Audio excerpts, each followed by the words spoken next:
Death in the Vatican. I'm Jason Horton. I'm Rebecca Lieb. And this is Ghost Town.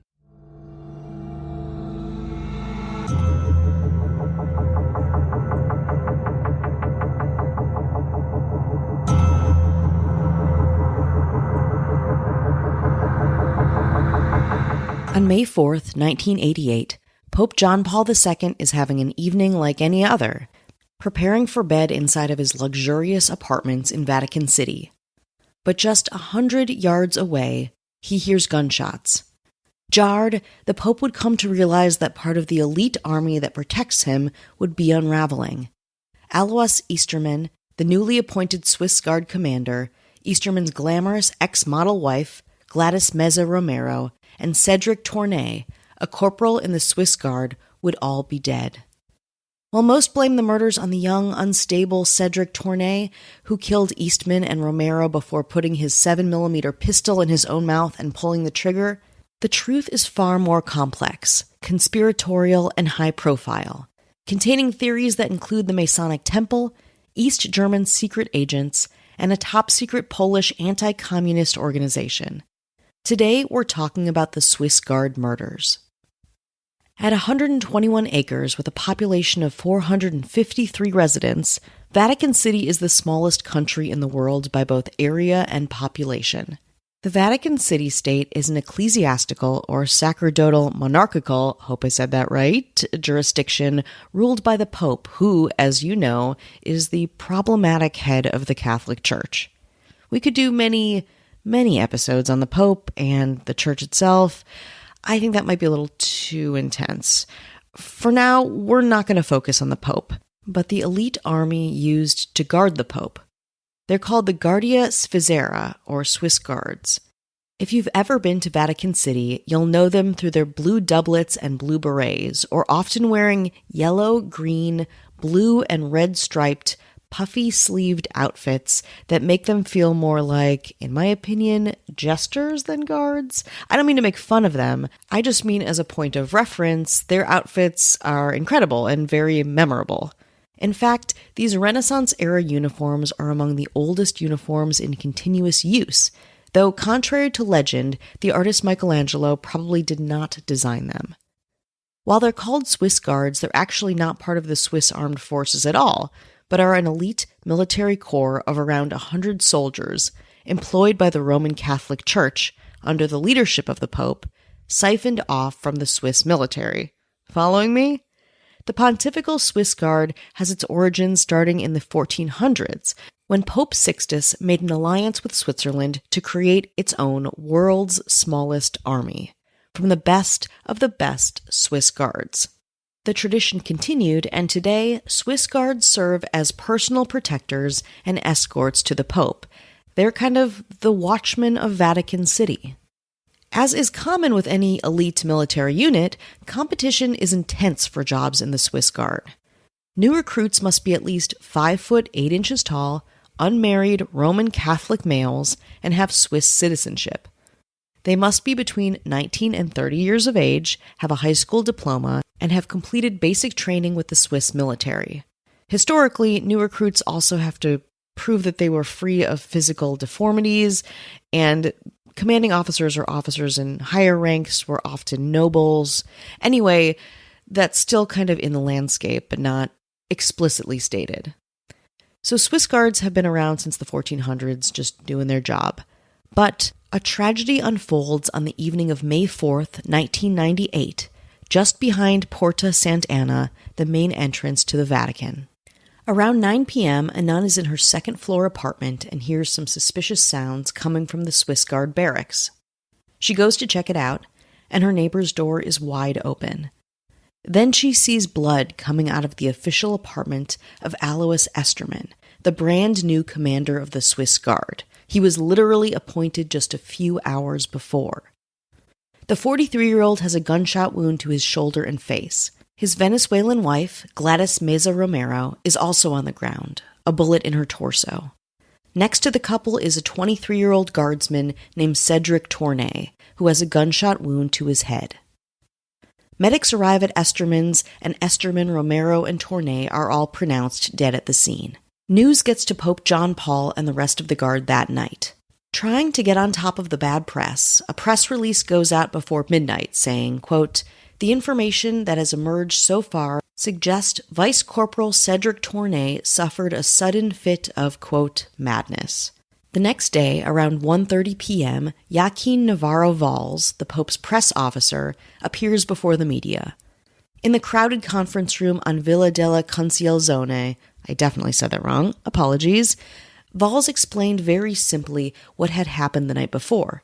Vice Corporal Tournay rang Esterman's doorbell, went inside, shot the first commander and then his wife with his gun, a Sig Sauer 75 9mm pistol, before putting the barrel of the pistol in his mouth and pulling the trigger again. When asked about a possible motive, Valls reiterated the fit of madness theory. Now, this press conference did not go over well. I mean to say, people did not like it. They were suspicious of having a conference without some concrete information, like forensic results or an autopsy. Why didn't the Vatican use the bigger police department around them, the Italian law enforcement, for help with such a complicated and high-profile case? Many also criticized Valls' performance in his delivery of the news. They thought it lacked genuine effectiveness that might come with communicating such heavy, important information. It felt too produced to people, too slick. The timing of the murders also didn't help matters. The traditional ceremonial swearing in of the new guards was taking place that next day. Every year on May 6th, new guards get sworn in, kind of like lawyers, and the families are invited, and it's a huge celebratory thing. So hundreds of Swiss Guards' relatives were already on their way or there to celebrate the occasion, including Alois Esterman's parents, who were there to witness his big promotion in person. So as all of this is happening, of course, rumors start to circulate. Esterman was Tournay's superior, and the two had had friction. Tournay had been reprimanded in February because he had spent a night outside the Vatican without Esterman's permission. Because of this incident, many thought Tournay was passed over for a Benemerenti Medal of Merit, which he would have received at the May 6th swearing-in ceremony. The Benemerenti Medal of Merit is something most Swiss Guards received around 3 years of service, exactly where Tournay was. Some believed that Tournay had committed the crime, a double murder, out of wounded honor for not receiving his expected medal, and then after he shot himself. A few days later, Tournay's mother receives a mysterious note, which she passes along to the Vatican for evidence, in addition to media outlets. It supports the idea of Tournay feeling slighted and burned. A part of it states, quote, "After 3 years, 6 months, and 3 days of enduring all the injustices here, they denied me the one thing I wanted." Soon, a mass is held for the Esterman couple in St. Peter's Basilica, a historic first for non-clergy members. And a formal investigation begins. But for now, let's take a break. Hi, hello, how are you doing? Hello. This is the check-in. Welcome back. It's nice to see you back. Yeah. Wipe your feet on the way in. Would you like a drink, a beverage? Yeah. Hot or hotter? Yeah, which one? We only it's very have hot in here. Yeah, we only have hot liquids. Scalding water or boiling and scalding. So take your pick. Yeah. Don't ever say I never offered you anything. Yeah, and if it's your first time here, you're probably thinking, what is this? What's going on? Is this real? Mail all over the floor. What's going on? Someone else live here? Yeah. I'm confused. Yeah. Maybe I should go. I got a thing. I gotta go. But I will take that boiling hot cup of liquid to go. Yeah. You're welcome. Oh, anyway, we want to say hello to anyone who's listening, supporting the show. Thank you for spreading the good word. Thank you very much. We appreciate it. Just getting it out there. Mm-hmm. Just like, just everyone getting the fever, getting the ghost town fever. Yeah, it's a good fever. It's a good fever. It's a good fever, yeah. When you get tested for the fever and it comes up positive, it's like, whoa, awesome. It's not like a yikes quarantine situation. Your temperature will be 311.0. Oh, shit. Or 42.0. Oh, 69.6969. Yeah, pick there one. There you go. Whatever you want. Or pick none. Yeah, Dr. Ghost Town in the house. What do I trust more than the medical profession? The government. That's right. Got blindly. As you should. Not. What they say goes. They talk, we listen. That's right. We want to give, I guess, what you'd call a shout out to the mayors. Let's do it. They deserve it. They deserve it. They want a shout out. They definitely want a shout out. I mean, less diss tracks, more shout outs. That's a positive notion. Shout out number 1 goes to... I love a numbered shout out. Yes, that makes it like more chill and kickback. Yeah, you know, it's like whatever. It's like, sure as a number. Yeah. And the barcode. Cat Joselle. Hello. And about to flip it, number 2. Shit. Watch out, little Dara Rosenzweig. Hello. And plot twist number 3, Ashley Matson. Whoa. Yeah. Whoa. I'm on the edge of my seat. And hold on, our governor. You're not going to see this one coming. Number 1. Number 1. You're back to number 1. What? Yes. This is The true one anarchy. and only. Listen, there can only be one governor of Ghost Town. That's true. There can only be one. We only accept one. There can only be one. Even though she is technically 4th in the lineup, she's number 1. She's number 1, headlining this thing, Avian Noble. So if you want no chit chat, no ads, bonus episodes, you want to binge all the previous episodes, but you don't want to hear none of the no nonsense. Yeah, cut the shit. You want no filler. You don't want that. And hopefully you also don't want the content either, but that's the only thing that's there, technically. Head on over, just kind of mosey on over. Yeah, take your time. Nobody's watching. Yeah, or run screaming too. Patreon.com/ghosttownpod. That's right. That's right. You want to get back into, I guess, what we call the content? Okay. Alois Esterman, the son of a farmer from Gunzwil, Switzerland, joined the Swiss Guard in 1977 after getting a commerce degree in business school.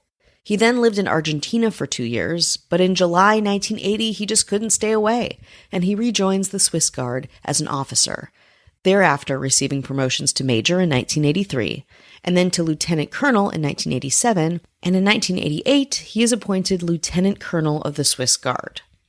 In 1981 is when his career has an all-time high, though, and the highest profile point as well, and most of what happens at this point is out of his hands. In 1981, Esterman is photographed bending protectively over the wounded Pope during an assassination attempt by Turkish assailant Ali Agca. The picture is published around the world, and Esterman becomes a papal darling, accompanying the Pope on more than 30 foreign trips, and at one point, the Pope referred to Esterman as, quote, a member of the family. Some speculate that this may have prompted jealousy within the Guard Corps. So back to 1998, his promotion doesn't seem surprising and feels well-deserved, but still controversial. The Vatican's 7-month search for a new commander, who by tradition must be Swiss, Roman Catholic, and of noble-ish blood, became something of an internal controversy. Esterman, who was not an aristocrat, was the favorite of the troops and was finally appointed, again, just hours before his own death. The long delay in nominating Colonel Esterman fueled talk among Vatican reporters that the Vatican might have known something about his private life and was perhaps reluctant to appoint him commander. The press skeptically digs into the timing of all of this, the promotion, the murders, the swearing in. It's compared in scope to the killing of Princess Diana. All sorts of theories are being spouted. Did Tournay have an affair with Esterman's wife Gladys? Did the commander and vice corporal have a relationship themselves? Have all three become victims of a murder conspiracy, a settling of accounts within the Vatican? The rumors were flying and seem out of control until you look a little bit closer. Esterman had a strong connection to an arch-conservative secret Catholic group called Opus Dei. Opus Dei, and again I hope I'm saying this right, is a secretive organization of priests and people who are committed to spreading Catholicism. I was surprised because I had never heard of it, again, doing this podcast and learning more and more about secret societies as we do this podcast throughout the years, so that speaks to something. The group, which again is very real, they have a Wikipedia page, have members all over the world. Some say they're appointed by the Pope himself. Esterman's involvement may have promoted Esterman's rise through the ranks as well. Several international newspapers have reported that Esterman was infiltrated into the Vatican as an East German agent and had obtained information in the 1980s under the code name Werder. The spy story certainly makes headlines, and again, the affiliation to the secret society, but none of this can ever be substantiated with any proof. 9 months after the murders take place, Gianluigi Marioni, the investigating judge of the murders within the Vatican Tribunal, presents his final report on the case. In the report, he references forensic doctors, special police, 38 witness testimonies, and numerous pieces of information from various other official agencies. The old theories turn out to be the new results. Tournay was clearly the shooter, as evidenced by his wounds and patterned bloodstains on his gloves. Tournay was young, highly intelligent, with a complex personality. Polite, people say, but also kind of uninhibited and often disrespectful. Tournay murdering his superior and his superior's wife is yet again in the report described in figurative terms as a, quote, short circuit, possibly caused by regular use of cannabis and or a cyst the size of a pigeon egg discovered in his brain. After Marioni's report, the Esterman murders are considered closed. But Tournay's mother, however, will not let it go. She is convinced that her son is innocent, the victim of a bigger plot against him. She demands to see files and points out inconsistencies that she herself has discovered in her own inquiry into the murders. For example, shortly after Tournay's body is brought to Switzerland, she had Tournay's body examined by forensic pathologist Thomas Krompecker, a genius in the field. And she also has that farewell letter, that suicide note, which she gave to the Vatican, and after the investigation, the Vatican gave back to her. Now, this is an important piece of evidence. She had it examined by a handwriting expert. The address, form of address, and wording did not match her son's handwriting. The signature is missing, and the stationery used was only available to the Vatican Secretariat of State, and not to a Swiss guard. She finally gets help from two high-profile French lawyers, Jacques Verger and Luc Brossolet. Verger is known as, quote, the devil's advocate, because he reps people who need some serious repping. He's represented Algerian bombers, Nazis, and serial killers. The Esterman case, Verges insists, is, quote, teeming with legal mischief. The Paris lawyers claim Cedric Tournay was murdered in cold blood and accuse the Vatican of, quote, a strategy of cover-up and concealment. Meanwhile, the Vatican has no interest in reopening the investigation. In 2009, the attempt to open proceedings in Switzerland and in the Vatican fails. The Vatican, as well, will not show the public their files on the investigation at any point, which feeds the fire of conspiracy, because of course it does. Some of these conspiracies include, number 1, a document called Bugie de Sang in Vaticano, written in 1999 by a group of, quote, Vatican ecclesiastics and lays who cannot continue to avail, within their silence, official truth told by the Vatican. This document suggests that Esterman was killed in the course of a supposed struggle between Opus Dei and the Masonic parties within the Vatican hierarchy, both attempting to annex the Swiss Guard. Then there's another document, edited by a man named Fabio Croce. This document attests that Esterman, Romero, and Tournay are all murdered by a, quote, Vatican killer, due to Esterman's intimate knowledge of all the goings-on of Vatican City. In his 2008 book, Porteri Forti, Ferrucci Pinato asserts that Esterman repeatedly traveled to Poland in 1981 to coordinate the arrival of military equipment from Scandinavia, a representative of the Catholic Church supporting the Catholic Polish anti-communist organization Solidarity. So that's a mouthful, But again, fueled conspiracy. Who is his allegiance? What is he representing to the Catholic Church? Meanwhile, in a piece published in 2004 called L'Agent Secret du Vatican, journalists Victor Guttard and Marcus Wolf, a former member of the East German secret police, declared that Esterman had been a member of the East German police since 1979, plotting against the Pope. In 2006, British journalist John Fallain did a deep dive into the case, writing a book called City of Secrets: The Truth Behind the Murders of the Vatican. This is a pretty comprehensive source. I got a lot of the information on this podcast from this book. Fallain dismisses speculation that Esterman, his wife, and Tournay were murdered by an external fourth party, or that Esterman was a spy for the former East German government. Fallain believes Cedric Tournay did indeed kill his commander and the commander's wife before killing himself.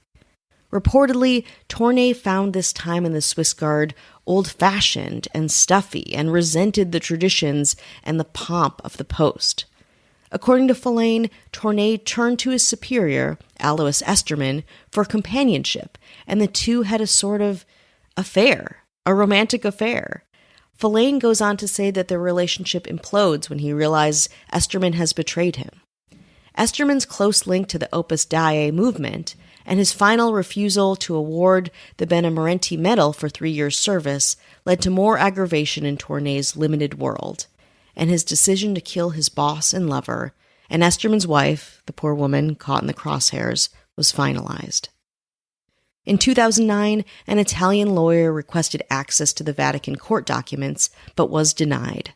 So until we get some admission by someone who knows something from one of these notoriously tight-lipped organizations, or the Vatican lets people actually see the files and look more into the case, we might not get any concrete answers. At least answers that don't align with the formal investigation of the Swiss Guard murders as officially sanctioned by the Vatican City State.